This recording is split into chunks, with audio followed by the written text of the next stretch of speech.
Hello and welcome to the Cryosphere Pavilion. I'm Gabrielle Kleber, a researcher at the University of Tromsø in Norway. I'm here tonight to introduce our speaker for the event called Tipping Points of Arctic Climate. Dr. Heidi Silvestre will be monitoring the event tonight. She is a glaciologist and the Secretariat of the Arctic Monitoring Assessment Program, or AMAP. So take it over, Heidi. Thank you so much. All right. Hi, everyone. Good evening. So welcome to our event on tipping points of Arctic climate. Thank you to ICCI. Thank you to the team from the Cryosphere Pavilion for hosting us. We have a great event in store for you guys tonight. I can promise you that. So as you know, in the Arctic, it is estimated that tipping points are likely to be passed if global warming exceeds 1.5 degrees. Changes in the Arctic are affecting millions of people within the Arctic, but also way beyond. So today we will learn about how quickly the Arctic is changing and why we should all care about what's happening in that beautiful region. So we have a great list of speakers for you today. We'll begin with keynote presentations, and then we will follow that with a Q&A session. So without further ado, our first speaker, Rolf Rudvan, you are the Executive Secretariat of the Arctic Monitoring and Assessment Program. And Rolf, the floor is all yours. Thank you. You have a little clicker here. Okay. Thank you so much, and thank you all for coming. And again, thanks to ICCI for hosting us. So can you bring up the first slide? Good. What I'm going to say, I'm going to start by introducing the work. The work is background for the work is done by the Arctic Monitoring Assessment Program. Say a bit more about that. You can find a summary of some of the climate work. We still have some summaries. They look like this, and those that are left are on the chair. And so it's the first one in. So I'll start by saying a bit about the Arctic Monitoring Assessment Program. Then I'm going to say a bit about the climate change we are seeing, and I'm going to introduce the tipping points parts. So the Arctic Monitoring Assessment Program, or AMAP, as I'm going to say, not to twist my tongue, was established in 1991 and was a direct consequence, actually, of the speech that Gorbachev gave in 1987, opening the Soviet Union towards the West. So to find the first common denominator to cooperate on environmental issues was quite an easy and not so sensitive topic to start with. So AMAP was established as a part of what was called the Arctic Environmental Protection Strategy in 1991. Later in 1996, when the Arctic Council was established, we were organized as a working group to the Arctic Council. Just as the Arctic Council, we do have delegates from all the 8 Arctic states, the 6 what we call permanent participants, or what you know as indigenous peoples groups or organizations. We call them permanent because they have a permanent place at the table. And observers. Observers can be observing states or observing NGOs, so like WWF, World Meteorological Organizations, and so on. And what I should mention from the very beginning, we do rely our work heavily on a pool of about more than 800 experts distributed worldwide. So even though AMAP itself is a very small organization, we have a huge network of experts working for us. And we have some of them hopefully sitting in the audience today. And the Secretariat is located in Tromsø, Norway. So what do we do? Well, AMAP's mandate is to monitor and assess contaminants and climate change, the levels and trends in all parts of all compartments of the Arctic environment. We are investigating how it affects ecosystems, including socio-ecological systems, that includes the humans living in the Arctic, and also how climate and contaminants interact and in a multi-stressor regime on both ecosystems and humans.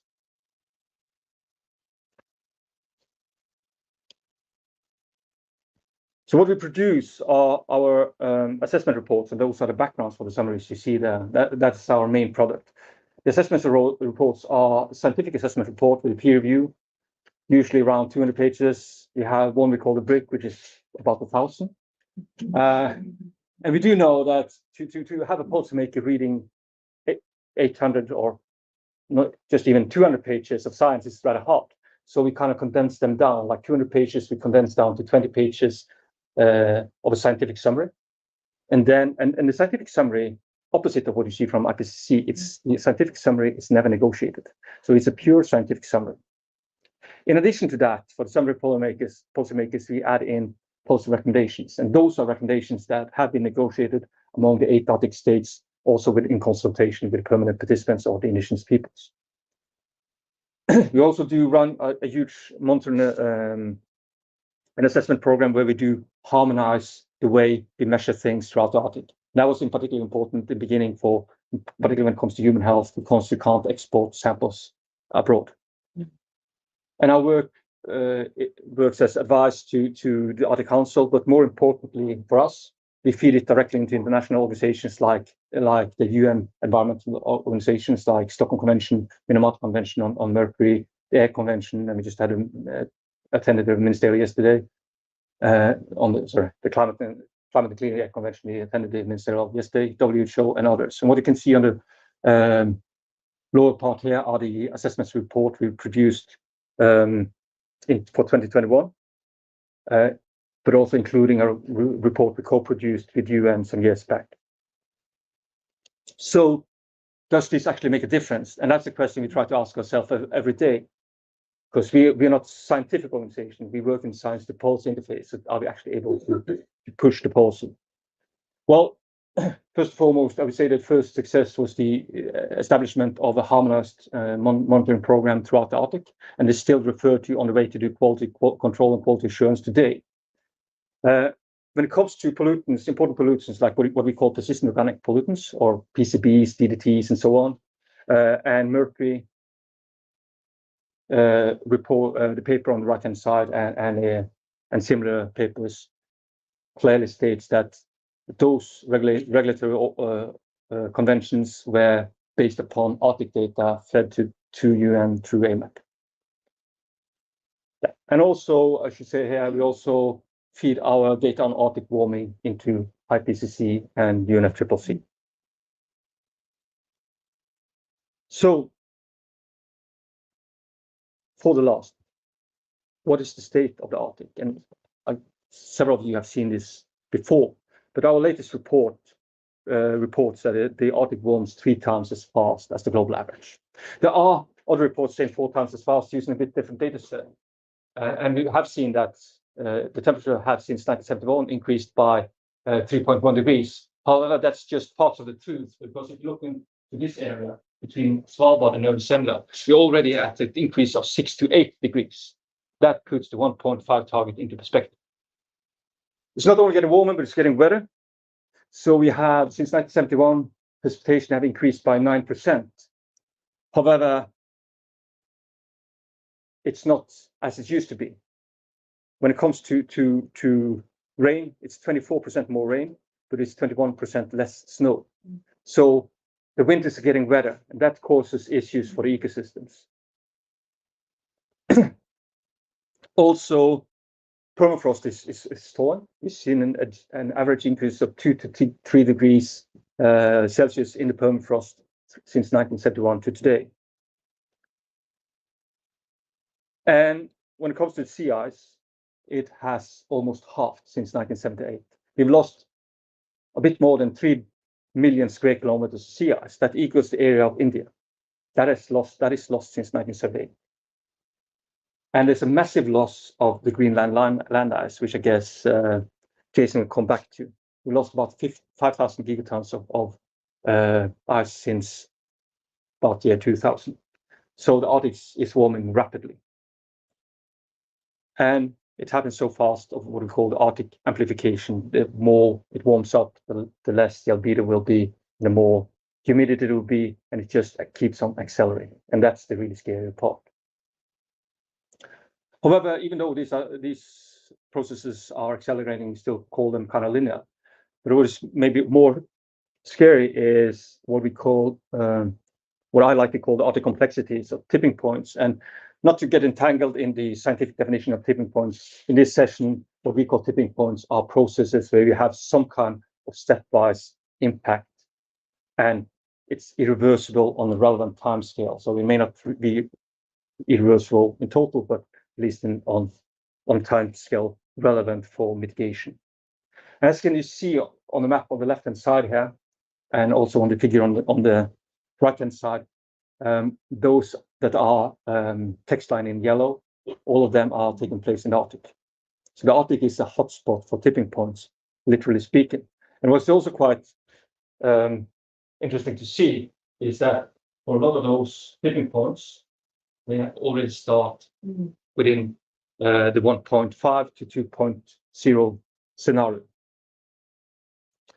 And that's there. This is where I'm going to leave it to the next speakers, because they're going to go much more in detail on this. And so thank you so much.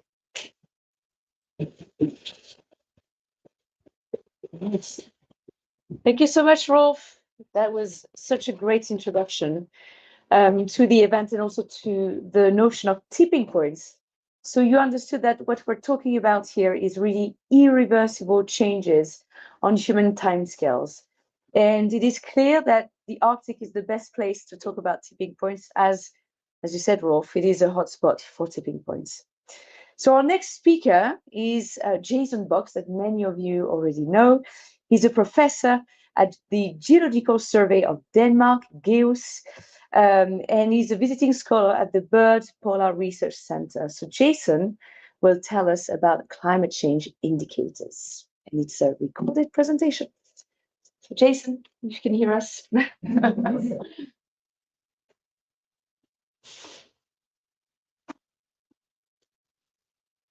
Thanks for tuning in, and thanks to the International Climate and Cryosphere Initiative for hosting this session at COP28 in the UAE. I'm Jason Box, a climatologist and glaciologist at the Geological Survey of Denmark and Greenland, leading the Arctic Climate Change Indicators chapter of the Arctic Monitoring and Assessment Program's forthcoming report on Arctic climate issues of concern.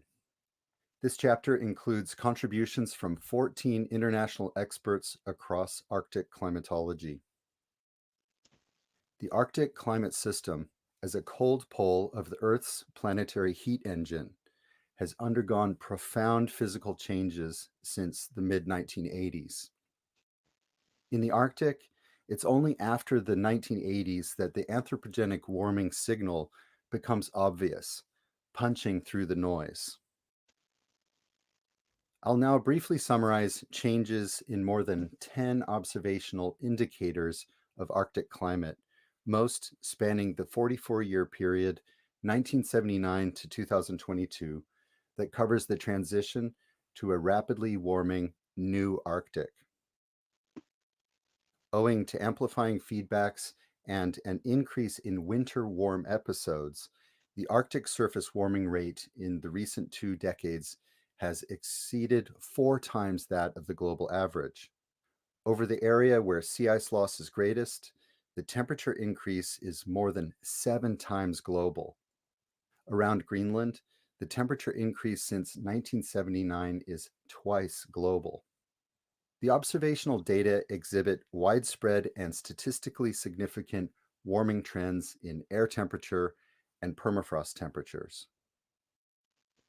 We find increasing rainfall at the expense of snowfall, given how the melting point threshold is being crossed more often as climate warms, and how more moisture and heat are being pumped into the Arctic atmosphere from more north-south heat exchanges. The warmer atmosphere can hold and discharge more moisture in extreme rain and snowfall events we now witness more often than in the past. Satellite imaging has recorded a greening of Arctic tundra, driven by increased air temperature and precipitation, and field studies find increases in Arctic shrub heights from improved growing conditions of woody stem plants, along with a shorter snow cover season. Increased rates of Arctic coastline erosion are driven by permafrost degradation and more wave action that results from declining sea ice area and thickness. Glacier ice volume continues declining across the Arctic, led by a reduction in Greenland ice and followed in Arctic ice loss rate by Alaska and Arctic Canada. Notice, for example, how the rate of ice losses from the Russian high Arctic or Svalbard are increasing with time. This pattern of accelerating ice loss is consistent among all Arctic regions, as the glacier response is relatively slow because of their massive cold content that clearly shows signs of catching up with warming air and sea temperatures.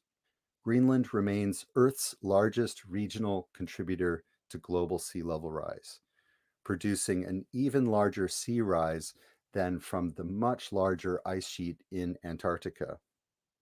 We find that increased wildfire area that is not only a major ecosystem disruptor and source of black carbon soot, but carbon emissions from fire combined with carbon emissions from permafrost degradation together are amplifying global warming.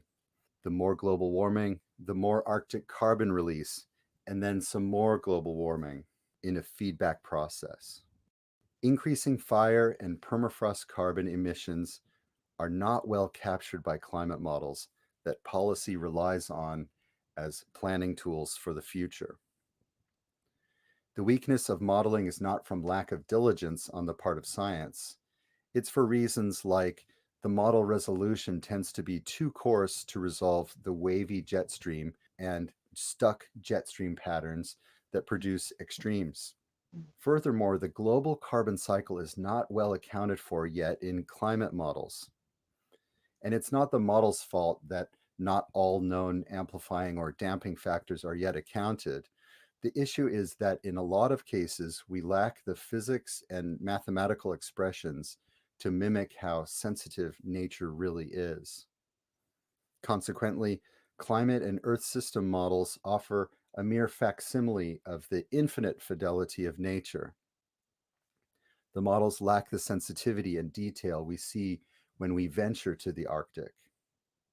With model future ice loss being reported faster each time the models are upgraded, the implication is that society likely needs to prepare for more sea level rise.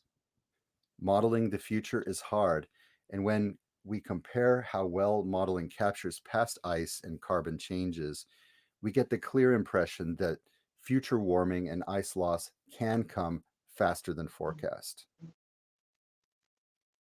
The Arctic is responding to human effects on the climate system more rapidly than practically any other region on Earth, and the changes in the far north are being felt beyond the Arctic. Mounting evidence is linking rapid Arctic warming to mid-latitude weather extremes. Why is that the strength of the jet stream depends on the Arctic being colder than the mid-latitudes. Given the Arctic is warming faster than the mid-latitudes means that the jet stream is slowing down, becoming more wavy south-north, and getting stuck in highly amplified wave patterns that can produce either extreme dry or wet conditions, extreme heat, or even extreme cold, depending on one's location relative to the wave pattern. The global climate disruption feeding into Arctic-driven changes of mid-latitude weather already threatens the food and water security for billions of people and countless other species. Details about the overview I've presented here, including chapters about extremes, changing Arctic hydrology, or Arctic ocean acidification, appear in the Arctic Monitoring and Assessment Program's 2024 report on Arctic climate issues of concern. Thanks for tuning in, and do visit amap.no for more information.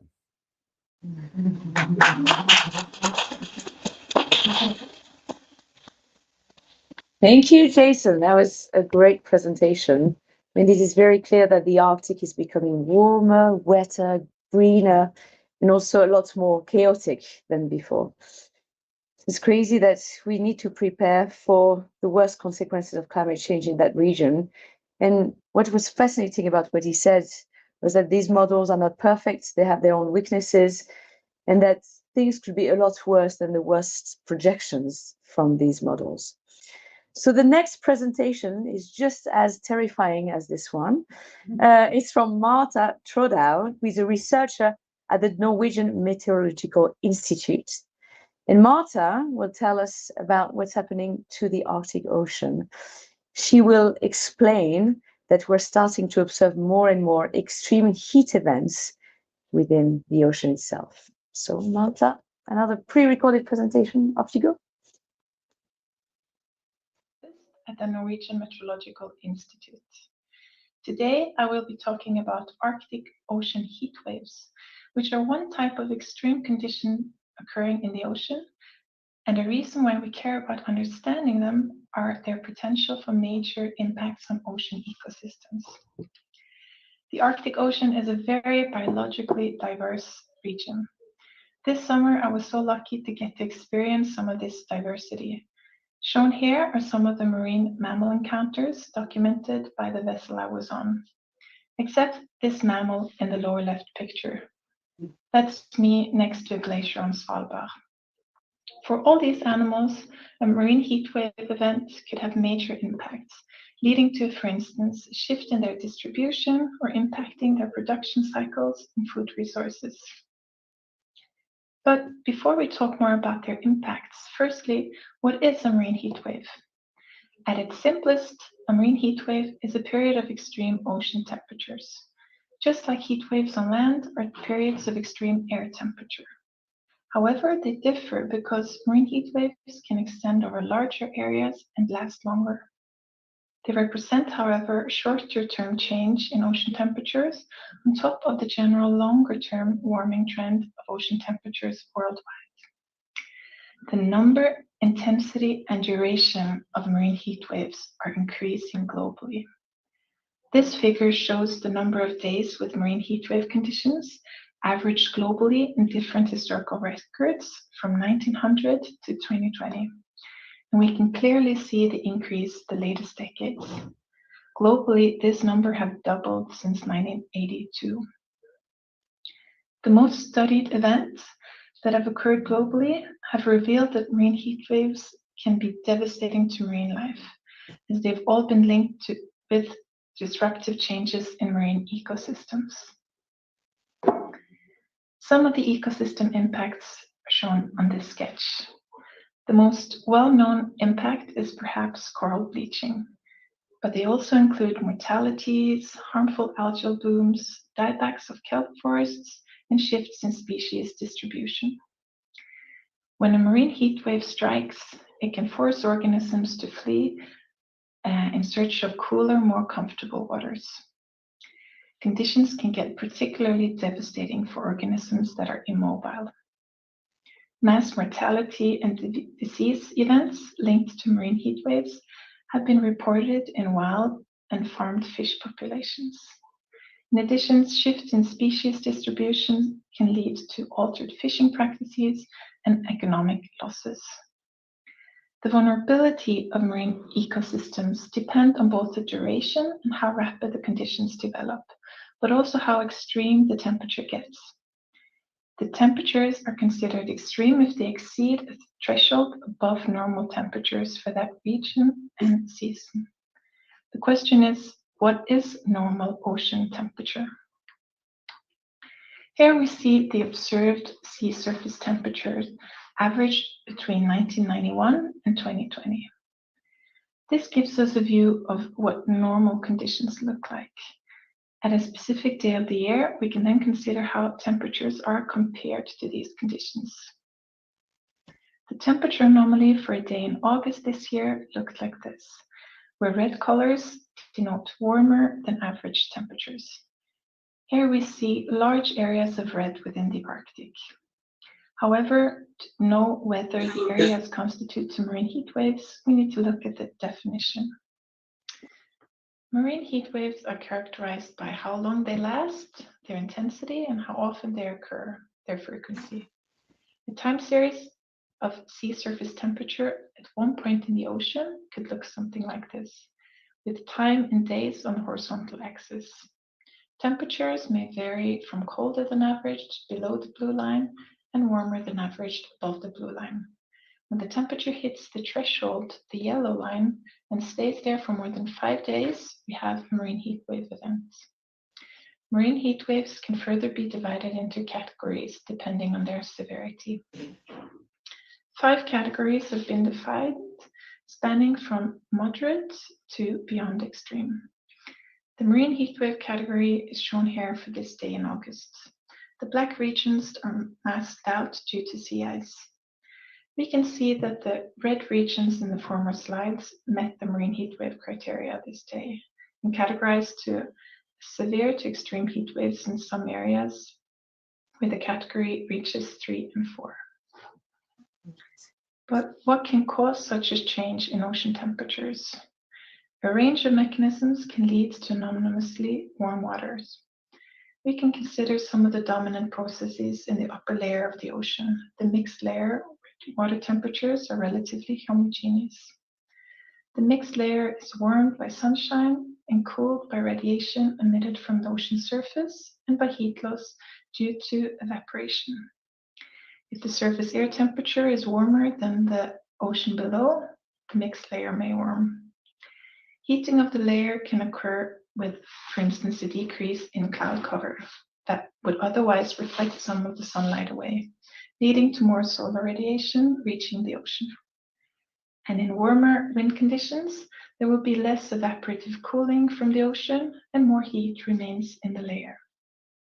These conditions are typical when there's a persistent high pressure system over a region, also called a blocking high. Furthermore, weaker winds can result in suppressed mixing and a shallower mixed layer.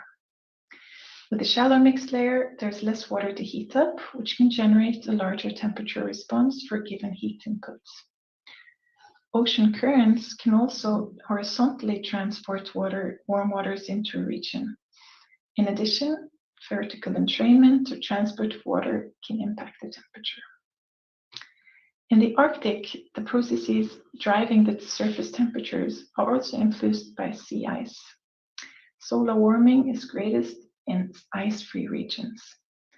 While sea ice is mostly white and reflects the sunrise, ocean water is dark and absorbs the sun's energy faster. The distribution of thick ice that have been building for multiple years and thin first-year ice also plays a role. The thinner first-year ice can contain many leads or cracks. Heat fluxes from the air can pass through the ice and heat the water. Thinner ice drifts more easily, and this can also lead to sea ice removal and open up regions for heat input.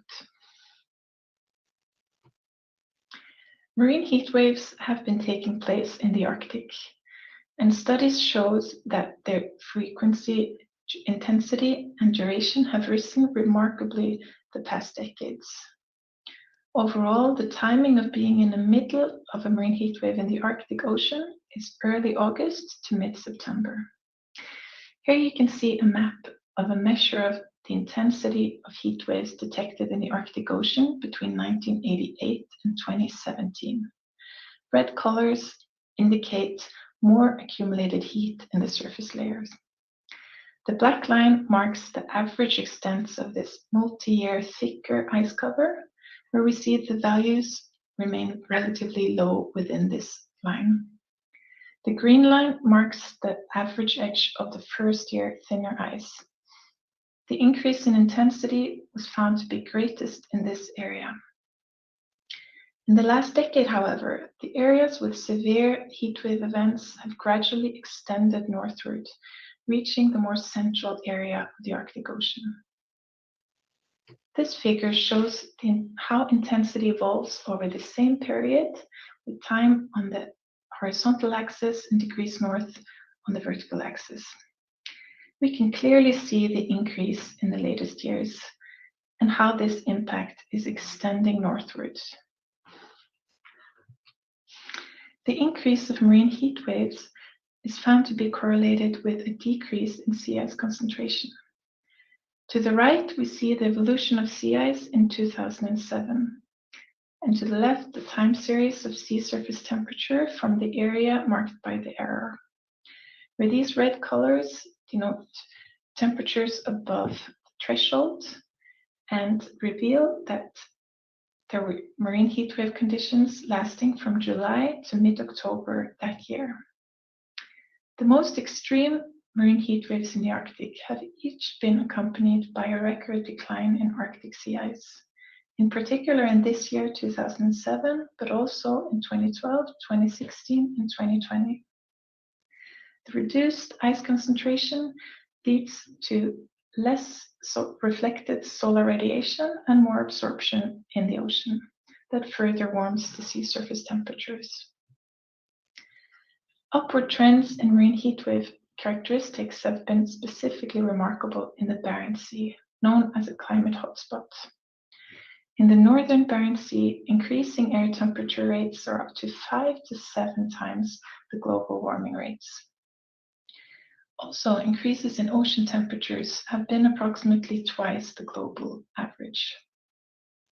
Strong positive correlations have been observed between sea surface temperature, surface air temperature, and marine heat wave characteristics in the Barents Sea. In 2004, a climate shift with amplified ocean surface warming occurred. The annual mean marine heat wave frequency tripled after 2004 until 2020, compared to the period 1982 to 2003. More than half of all days with marine heat wave conditions occurred in the last decade. And from this year, 2016 stands out. This was the year with the most intense events during 1982 to 2020, and also the year with the highest annual frequency of marine heat waves. 7 marine heat waves occurred, lasting for a total of 200 days. Here you can see the marine heat wave category within this red box from June through September 2016, showing consistently high values. The cause for this prolonged event was likely a persistent high-pressure system and southerly winds bringing in warm air. This impacted fish aggregations that shifted north and eastwards, and polar cod nearly disappearing in the southeastern central region. The Barents Sea has one of the world's largest concentrations of seabirds, account for approximately 40% of the Arctic primary production, and has some of the world's largest stocks of cod, capelin, and haddock. Most studies on the biological effects of marine heat waves have been done in temperate regions, but we may anticipate that several of the implications carry over to the Arctic, and that could have pervasive impacts on the Arctic marine ecosystems and seabird populations. A great concern is then how the marine heat wave characteristics will evolve in the Arctic marginal seas and Arctic basin in future climate scenarios. This depends on the future changes in Arctic Ocean temperatures, which is linked to the evolution of 2 opposing contributions: a greater heat loss to the atmosphere due to a lower sea ice concentration and weaker ocean layering, and ocean heat transport into the Arctic Ocean. A model comparison study finds a net warming of the Arctic Ocean under future warming scenarios. The warming rate in degrees Celsius per decade until the year 2100 is shown in this left figure, and it is found to be higher than the future warming rate for the global ocean, shown to the right. This so-called Arctic Ocean amplification makes conditions likely favorable for a further upward trend in marine heat wave occurrences. Indeed, a study specifically focusing on marine heat waves in future scenarios found that they are projected to further increase in all their characteristics. They find that the largest increase in frequency will occur in the tropical Pacific and in the Arctic Ocean, as we can see by the dark red colors here in the map showing the probability of marine heat waves occurring at a 3.5 degree warming scenario. This table shows the increases in probability for marine heat wave occurrences in the Arctic Ocean specifically. We can see a large increase in the probability for the 2 degree warming scenario And in a 3.5-degree warming scenario, marine heat waves are found to be staggering 30 to 70 times more likely. Monitoring and predicting marine heat wave occurrences and impacts will likely get increasingly important. As mentioned in the beginning, we need to know the normal conditions to identify and characterize marine heat waves. This requires at least 30-year-long climatology with daily data. Most studies have been based on observed sea surface temperatures due to the sparse coverage of observations in the subsurface layers. However, marine heat waves can also exhibit considerable depth penetration, and about 1/3 exist at a depth with no surface expression at all, which are important for some ecosystems that are more sensitive to subsurface temperature anomalies. In addition to observations, we can use reanalysis simulations, models that incorporate available observations and provide a full depth view of the ocean. At the Norwegian Meteorological Institute, we have such models covering different areas of the Arctic. One example, the TOPAZ model, is shown here in the highlighted colors of sea surface temperature. We are actively working on ways to use our modeling capacities to monitor marine heat waves in the subarctic and Arctic region. We hope we also can gain some insights into subsurface conditions through this work. With this, I want to thank you for your attention.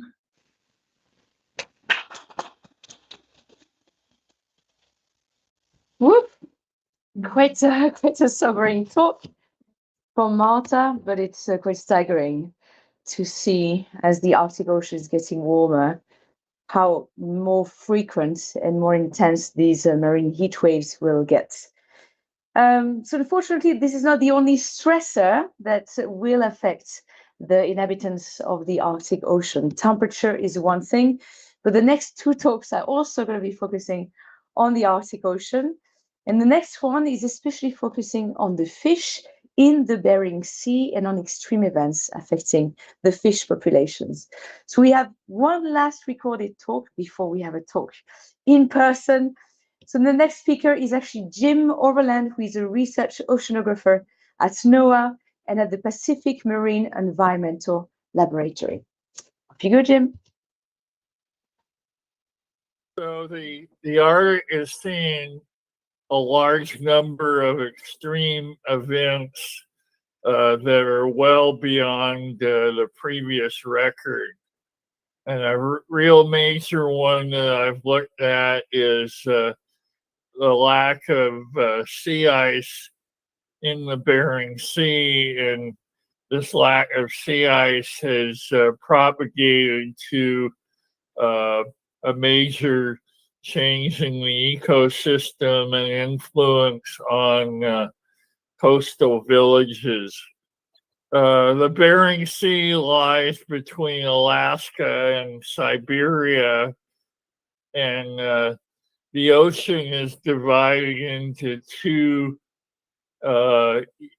ecological zones. The southern Bering Sea is well mixed and has an oceanic ecosystem, where the northern Bering Sea, the ecosystem is based on tide to the bottom. And what's happened with less ice is the southern ecosystem with large fish predators is moving north. So the graph on the right shows how far south the Bering Sea ice extent has moved in every year since 1979, and notice the two minimum sea ice years in 2018 and 19. And once that got started, there was loss of ice, warmer sea and air temperatures, and this was partly driven by southerly winds and a wavy jet stream. So this really affected the ecosystem. The large predator fish, which were pollock and Pacific cod, moved north. In 2019, there were like 20 times the amount of pollock and cod in the northern Bering Sea compared to a baseline year of 2010.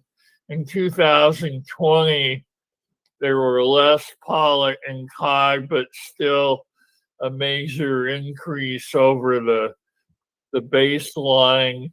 And these large predatory fish eat everything smaller. So it was a major reorganization and loss of the smaller forage fish in the middle part of the food chain. And warmer temperatures changed the base of the food chain. So this had all sorts of compounding impacts, the loss of small crabs and northern salmon runs, and there was mortality for seals and seabirds, and so this affected the food security and economics of all the coastal communities. So shown there are subsistence eggs collection and butchering of a walrus. So the tie of the loss of sea ice was related to the weakening of the Arctic front. That these are sea level pressure maps for different years, and the top one was during the 2018 and 19 period where the Beaufort High was very weak, and that allowed storms and southerly winds and to keep sea ice in reduction. But the minimum ice doesn't occur on every year. In the last couple of years, we've gone back to more normal sea ice. So these minimum sea ice do not occur in every year. And so there have been catastrophic changes to the ecosystem and coastal communities around Bering Strait. And while sea ice minimums will not occur in every year, we are predicting that in the future, we won't have real major large sea ice advances, and we'll have minimum sea ice in probably 2 or 3 years per decade in the next couple decades. So that's my overall pitch, that there are major new extremes. There are new indicators of climate change in the Arctic.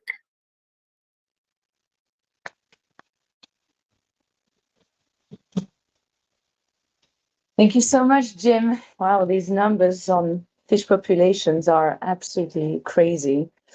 But it was nice to get a reminder that behind these changes, we have lives and livelihoods. So let's never forget about the cultural and societal impacts of all of these changes that are occurring within the Arctic Ocean and the Arctic itself. So there's one last stressor, I guess we haven't talked about yet, at least not too much, which is ocean acidification. And we're so glad to have a speaker in person, one of the world's best experts, Professor Helen Finlay, who is working at the Plymouth Marine Lab in the UK.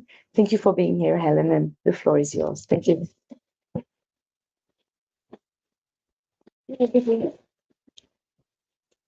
Thank you for letting me be here to talk to you about my pet subject, ocean acidification. So let's see, that's the wrong way. That's also the wrong way. You have go keep going. next. There you go. I've gone too far. Well, there we go. It's the end of the day.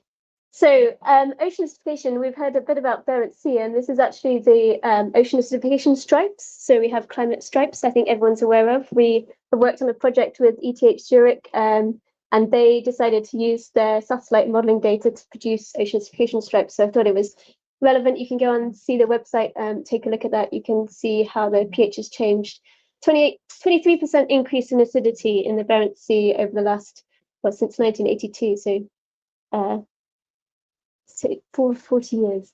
It's making me think about how old I am. But yeah, so I'm going to explain a little bit about ocean acidification and relation to tipping point. So just to make sure we're all on the same page, what is ocean acidification? The oceans naturally take up carbon dioxide into the water. This is a really great thing. They take about 25% of the CO2 emissions that were put into the atmosphere. And if we didn't have that sink, we would be seeing even more global warming than we already experience. But what happens is it goes into the ocean carbonate system and it reacts, and that's a natural process, but we're adding too much too quickly. And that's resulting in a shift in this marine carbonate system, resulting in a decrease in pH or an increase in acidity and a change in what we call the carbonate ion concentration. And that's really important when we think about organisms that have calcium carbonate shells, so things like corals, shellfish, mollusks, or your seafood will become, essentially the water becomes a corrosive after a certain level of conditions in there. So we know that the atmospheric CO2 levels are increasing. That's the black line in this graph. We have good data on that. This is from the Mauna Loa CO2 observations. We know that the ocean CO2 is also increasing. We've now got good global data for that as well. And we can see directly related to that is the decrease in the ocean pH. So here you can see the decline in pH. That's getting more acidic. And this is the ocean carbonate ion concentration that we were talking about. So again, we've got this data. We know the chemistry is changing. We can see this around the world. So the oceans are becoming more acidic and more corrosive to calcium carbonate minerals. The Arctic Ocean is, again, like we've heard across all of these factors, the place where this is happening most rapidly. And this is the future projections, well, up to present day and future predictions for the Arctic Ocean, this level of corrosivity, if you like, the saturation state. So as you go down, you get to this level 1. Chemically, that's where the ocean becomes corrosive to these calcium carbonate minerals. And as you can see, for the Arctic Ocean, it is just the low emission scenario that will stop us just about, in some places, from reaching that level of corrosivity in the surface oceans. On the right side of the panel here, you can actually see how that changes with depth through the water column. So not just the surface water that we're concerned about, actually this corrosivity is actually worse at depth. So you can see the black line there is where we are now, going through the water column from the surface down to the 2,000 meters. And as we move forward in time through low emission scenarios in blue to high emission scenarios in red, you can see that actually pretty much all of those scenarios will bring us at some point to corrosive conditions in the Arctic Ocean. Acidification requires geological timeframes to recover from, and I think this is important, especially when we're thinking about these tipping points, is will they get past a certain level, will they get past a threshold, will they be able to recover? Particularly for the Arctic Ocean, where there's less carbonate ion minerals in the system already, it means that they're not able to recover from these events. These processes take geological timescales. It's geological weathering of calcium carbonate rocks that actually buffers this system. And that's no different to the rate that we're adding the CO2 to today. We're not increasing the rate of that weathering.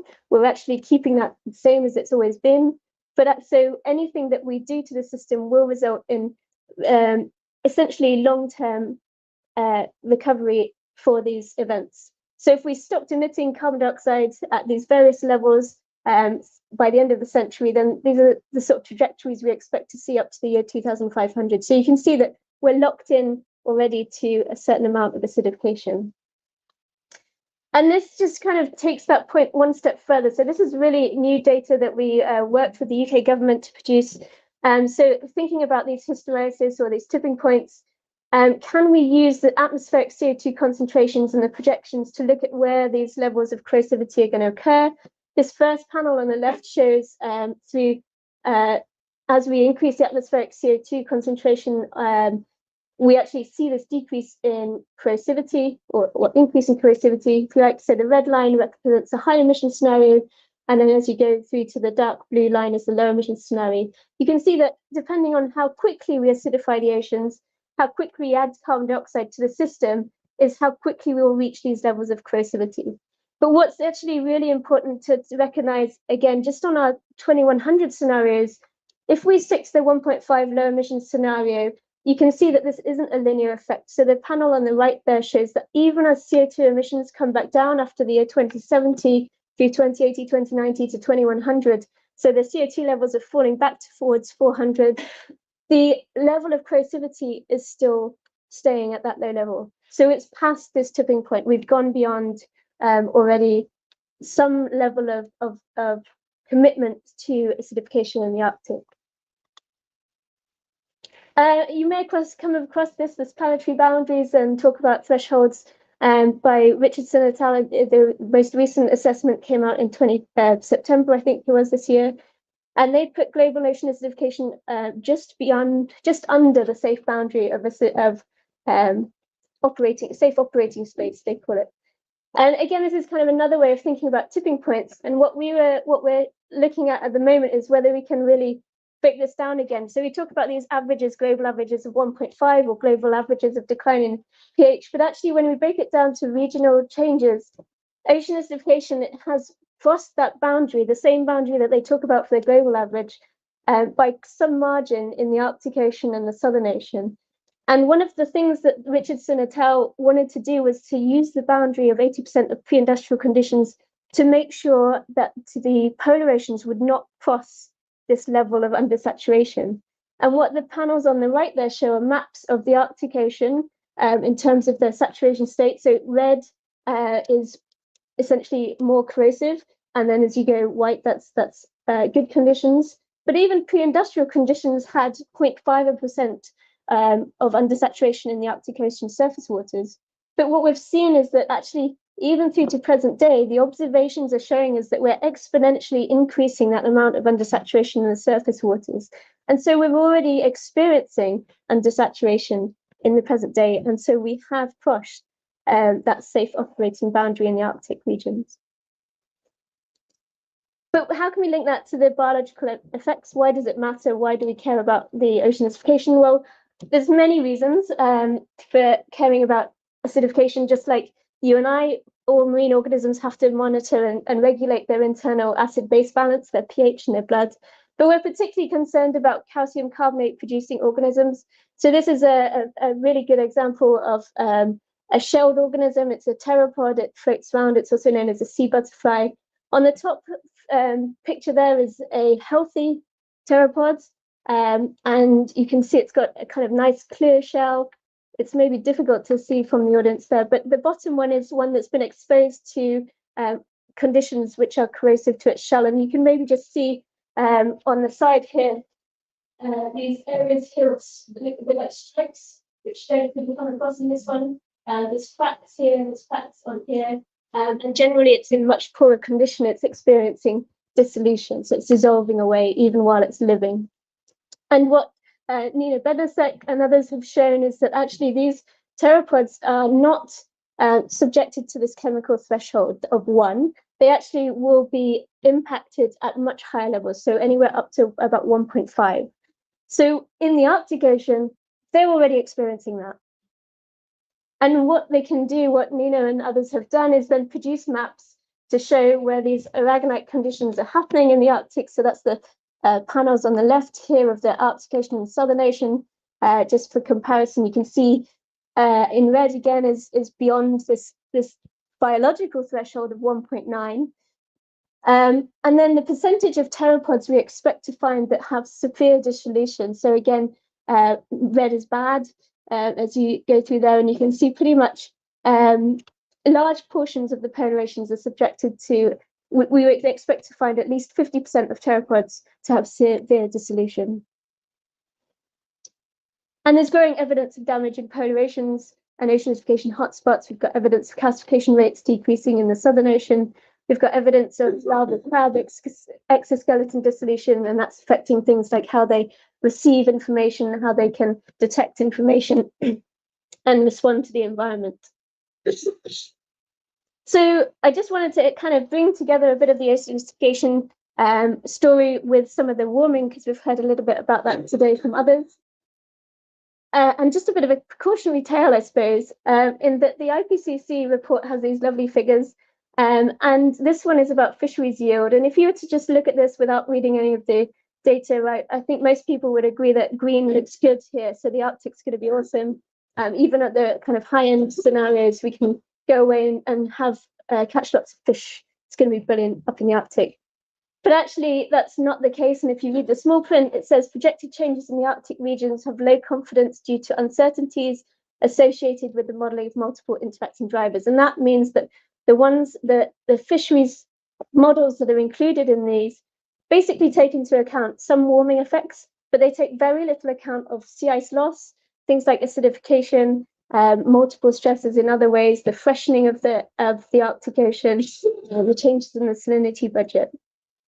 So I want to just bring acidification into the equation, and this goes back to the AMAP Arctic Ocean report that was produced back in 2018, who were able to provide some case study examples of impacts on certain fisheries species across certain regions of the Arctic Ocean. So you can see these in the report.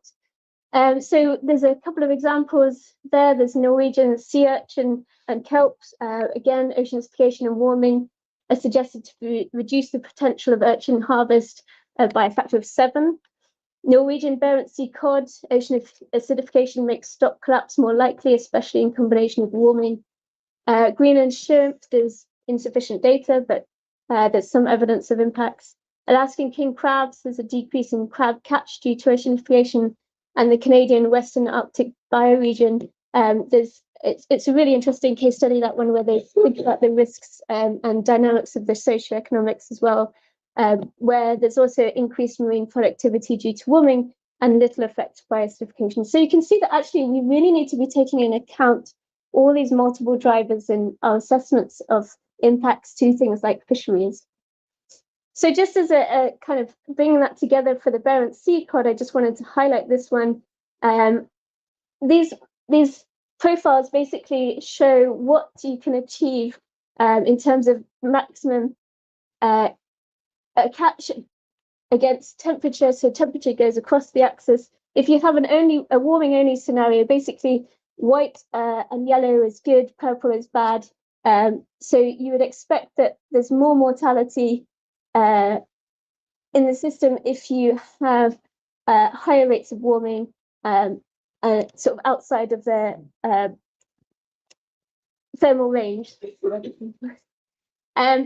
If you add acidification into the equation, basically what you can see there is that purple drops down. So the risk of stock collapse massively increases once you have that multiple stressor in there. So you can see basically the takeaway from this is that the purple is bad, that's high stock collapse. And from going from a warming only scenario to a warming acidification scenario, you really bring that stock collapse down. So the take home from that is that future warming and acidification at these levels puts that large fishery at risk of collapse. And if they want to continue to fish sustainably, then they have to actually reduce fishing activities to be able to sustain that profitability. And again, this is new data. This is a PhD student of mine who finished this spring.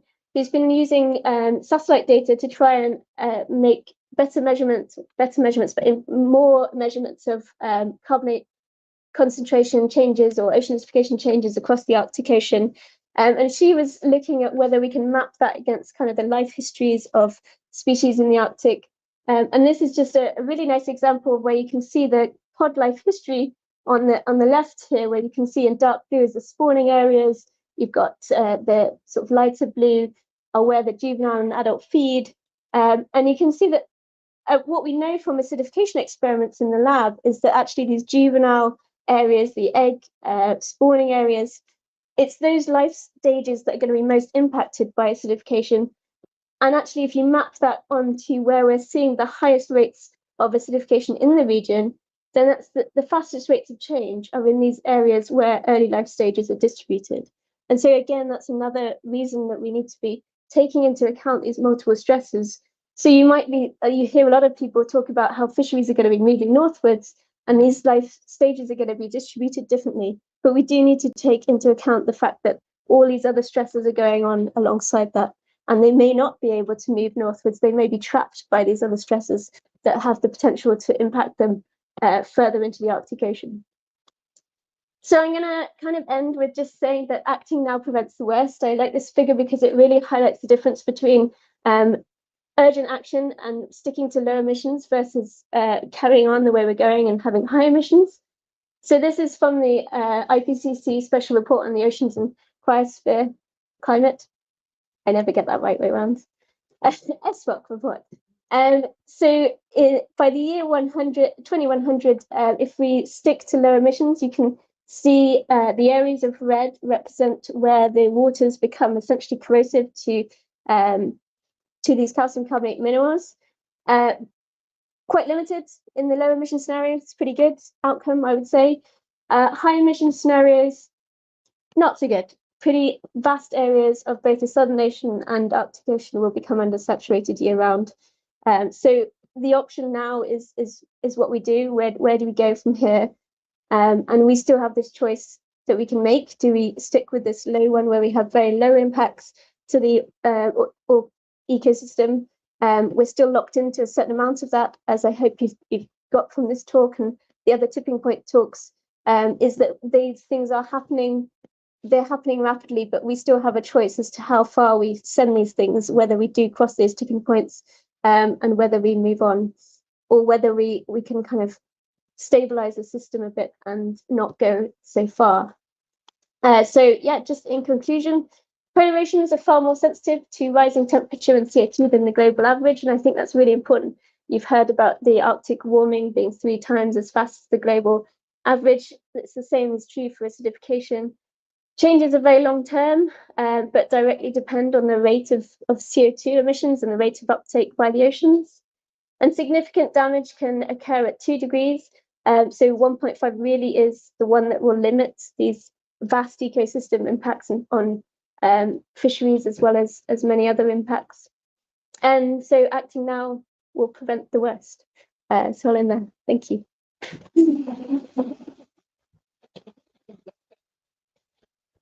Thank you. Thank you so much, Helen, for this very, very comprehensive and extremely scary talk. I think it was great that you reminded us of the fact that we can still avoid the worst consequences, even if we keep at or below 1.5 degrees. Important to always have some hope and think about solutions. Before we move on to our Q&A, I'd like to extend my thanks to my colleague Janet Polak, who's probably watching. Hi, Janet, and she's put together this great event. So thank you, Janet, and hello from Dubai from afar. So we have time for questions and answers with the 2 speakers that we have in person today. So do you have any questions, and do we have any comments online by any chance?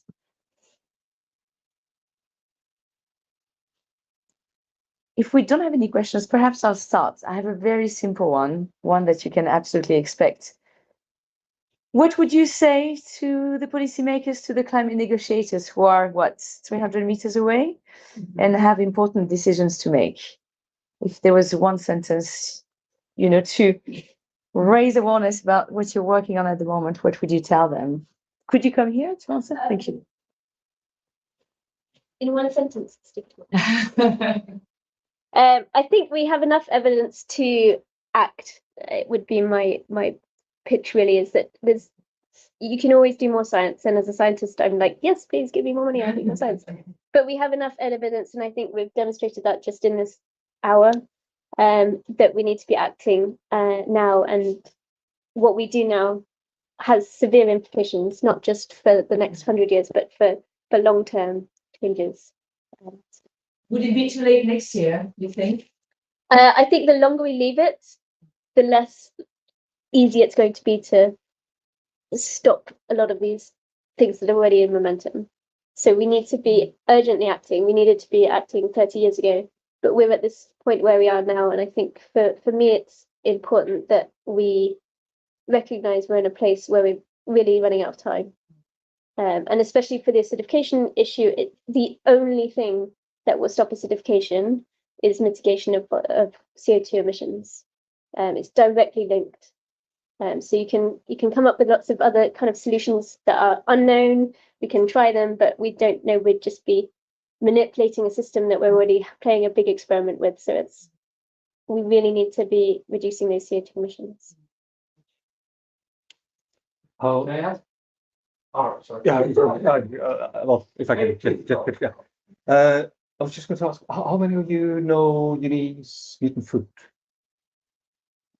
She, in 1856, she was the first, a brilliant scientist. I don't think we have any picture of her, but she presented the first evidence of the heat capacity of carbon dioxide. It was done 1856 in an American conference. That is about 167 years ago. We spent the next 100 years neglecting the fact, more or less. Well, we had Svante Arrhenius hypothesizing how this increased CO2 would actually affect the global condition. Then we spent the next 50 years denying the fact, and now we spent the last 70 years trying to figure out how to deal with the fact. And that's the important thing. We do have, as Helen says, we do have the evidence. We have the evidence for 167 years, but we have not acted. And that's the important thing. I think even if you look into the Paris Agreement, if you just have implemented those commitments in Paris agreements, I think I might be wrong, but I think we then will be heading for a trajectory to 1.7 or something. So it's all about acting. We have the evidence to act. What we need, talking about evidence, is the evidence about. We need to know, to understand, what do we need to adapt to? What are the extreme consequences? How will the mitigation efforts, how will that actually affect also other things? How to adapt to mitigation efforts, and how to prepare ourselves for the future scenarios. I guess that's kind of the take-home messages to the policy. Yeah, I'm just interested in the presentation, by the way. It's very frightening to me. Please, can you say, I mean, I know you, but the rest may not do, so please introduce yourself. I'm Greenland Ice Sheet. I'm from Receding Arctic. We are this NGO working on trying to find some ways to prevent these tipping points, interventions. And yeah, you said that there could be some. Have you heard of any idea how the acidification could be made even less worse? Of course, we should stop emissions. Beyond emissions, yeah. Has there already been? Yeah, absolutely. So there's a lot of talk of carbon dioxide removal technologies. So the ocean versions of those, one of the prominent ones is something called ocean alkalinity enhancement, or enhanced weathering, which is where essentially we're speeding up that geological process of weathering. So you would be adding calcium carbonate into the system, which would then allow the ocean essentially to take up more carbon, but actually regionally it mitigates against ocean acidification. But it's one of few. And there's still a lot of unknown. So other kind of marine carbon dioxide removal things that people are talking about are things like growing kelp and seagrasses, and which is all good. We know that photosynthesis takes up the carbon dioxide, so locally again you get amelioration of acidification. What we don't know is the long-term impacts of that, or the kind of footprint of that. So locally it might help, but actually there's studies that are showing that even in within a kelp forest you get very different pH levels or acidification levels going on depending on where you are, whether you're at the bottom, whether you're at the surface, where you are, what other creatures are around. So there's a huge amount of unknowns in terms of what that actually means for both mitigating against acidification, but also the general kind of idea behind carbon dioxide removal. So Could just add in, I think we maybe have under-communicated also like the importance of the Arctic oceans when it comes to CO2 uptake globally, because even though they, and you know the numbers correctly, but they take up more than, I think it's 3 to 5 times as more compared to with volume if you compare it to low latitude. So it's really an important mechanism for taking CO2 out of the atmosphere. But as you say, like when we kind of reach the buffer, end of the buffer, it will kind of stop taking up the CO2 at some or slow down the process. So it is kind of our rainforest in many ways. But you know the numbers much better than I do. yeah, no, you're right. I don't know the split between the Southern Ocean and Arctic Ocean, but it's somewhere like 60% of the carbon dioxide is taken up by the polar oceans alone out of the global ocean. So they play a huge role in taking up carbon dioxide. The Arctic's an interesting one because it's basically a collection of fresh water coming in, and a lot of that fresh water doesn't have high calcium carbonate minerals, and so it tends to have a lower ability to buffer against changes in acidity. So it's a much more sort of freshwater system compared to some of the other oceans. So again, it kind of is that combination of the chemistry, what's the ocean already like, versus how much CO2 we put into it. You've got loss of ice that allows more CO2 essentially to go into the ocean because you remove that cap, if you like, which has been, so actually in some respects you get an enhanced carbon sink in the polar oceans as you remove the carbon dioxide, but actually they only have, like you're saying, a certain capacity they can take up, and at some point that capacity will slow down or stop. And we're not quite sure when that will be, but it has implications again for that climate feedback system. Why does the carbon uptake go up when you remove the ice? Is it because of the temperature of the? It's because like opening. If you have a soda bottle and you open the top of the bottle, you have more flux between the ends. So it's just the opposite way around. Because when you take away the sea ice, you will have more waves, and the waves bring the air into the sea, so including the CO2. So it's more like the mixing of gas and liquid. It's sorry, I think Mr. James, I think you should go with ladies first. So thanks both for those of you online for really great talks. I especially like having your ocean acidification stripes.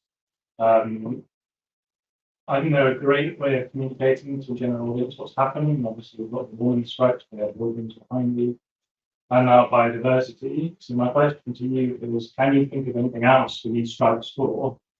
Perhaps a number of fossil fuel overs, for example. That would be that would be quite a challenging one, I think. Well, those stripes, first of all, those stripes are available. If you just Google ocean acidification stripes, you should come up with the website. It's been done in discussion with Ed Hawkins, who developed the climate warming folks. And I was going to make a t-shirt with the warming and acidification ones together, but I didn't get quite that geeky. But actually, when I saw these stripes earlier, I actually thought it related to snow. So maybe there's ones we can do for snow, glacial loss. I mean, pretty much everything that has an indicator that you've got more than 20 years worth of data, I'd say you could put a stripe to. I think the longer the data set, the better, because it looks a little bit more dynamic. That's the great thing about the Ed Hawkins stuff. It's a long time series for many of those. There's many, I think.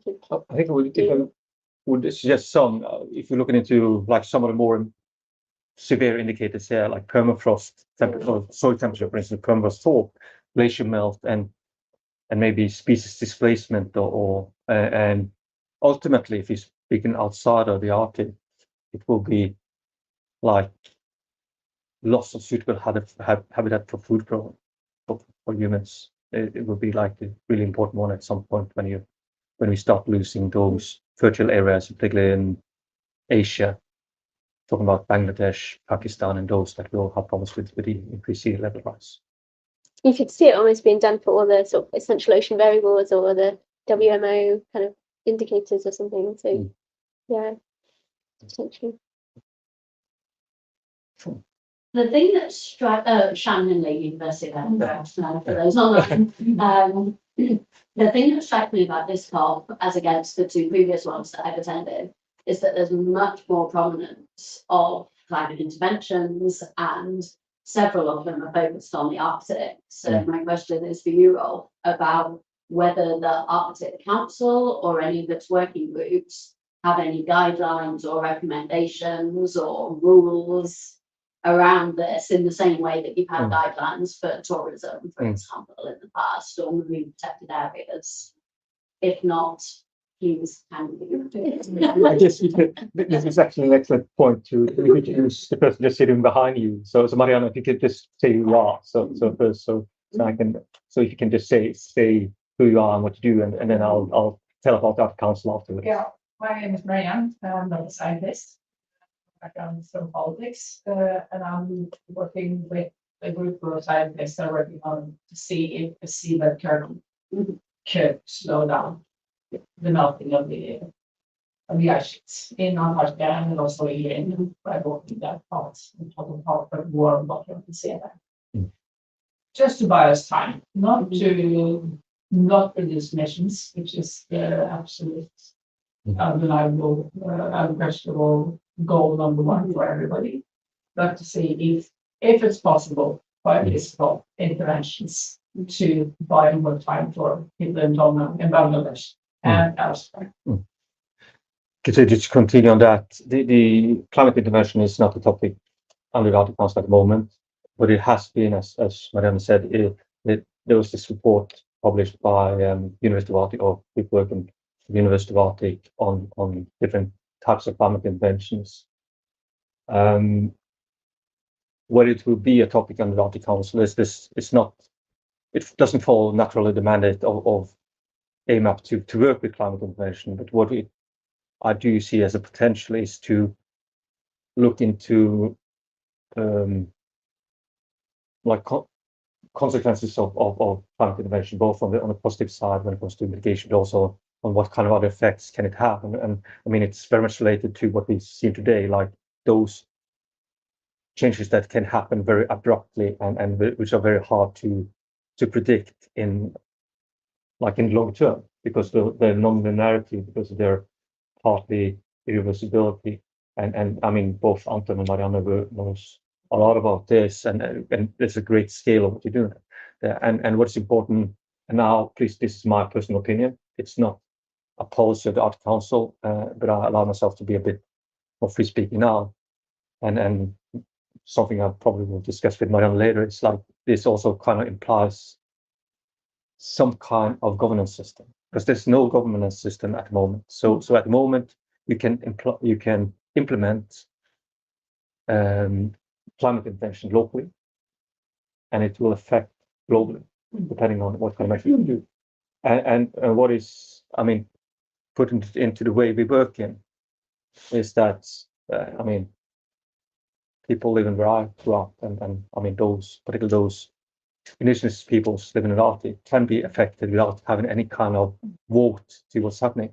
And that, to me, and again, this is my personal opinion, that is a very important question to raise, because I guess, like several of you and like Anton who said already, we do see increased concern raising when it comes to climate change and the need for doing some immediate measures, immediate mitigations, and to do that without a governance system, it is, I would say,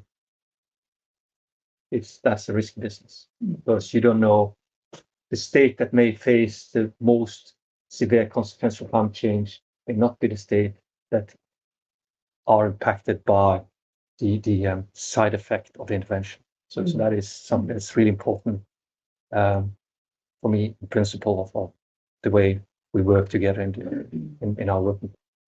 I'm going to be a bad moderator here. Now we brought all the historical messages. No, I think Thank you so much for bringing up geoengineering and different interventions that we can do. This was actually, and some of us were in the room in Paris just a few weeks ago. You know, we had the Polar Summit, the One Planet Polar Summit in Paris. And this was a very important topic of what happened in Paris. We were extremely lucky, actually, that one day to have Valérie Masson-Delmotte, which is one of the best climate scientists on the planet, talking very clearly about the consequences of geoengineering. At the moment, let's be very clear about geoengineering. It's not buying us more time. It's buying more time for the fossil fuel industry. This is really what is currently taking place. And I hope this is, I'm sure, not what you have in mind. But the problem is that at the moment, by building, yes, sea curtains, by trying to partly block sunlight, this is a way to avoid fixing the problem at the source. And we know that by far, the cheapest, the most efficient, and the safest way to save our climate today is to phase out fossil fuels. There are no other ways around it. I hope we find solutions for Bangladesh, for the Netherlands, for all of these places. But there is zero doubt that the best way is really to phase out fossil fuels. And we certainly have high expectations for COP28. But it's true that when we look at geoengineering at the moment, it's aiming to fix one thing, but the negative consequences will be absolutely major everywhere else. So I'm so glad you're working on this, because we really need bright people to focus on these issues. But we need to be fully aware that at the moment, we don't have a governance mechanism and the huge amount of funding that is going into geoengineering. Just a quick example, when we look at carbon capture and sequestration, if we want to implement this at the level we need it to be implemented today, it would require the consumption of electricity of the entire planet. So at the moment, it's not perfect, far from it. We will probably need some CCS in the future, but let's not give up on all these natural ecosystems that we have, which are by far, as you so clearly described, the best carbon sinks that we have on the planet. So let's explore, of course, these so-called options, but let's be extremely careful because, yeah, we don't want to keep playing and poking our climate system. Can we take one last question, perhaps, from these bright people? Is it all good? Well, thank you so much. Thank you.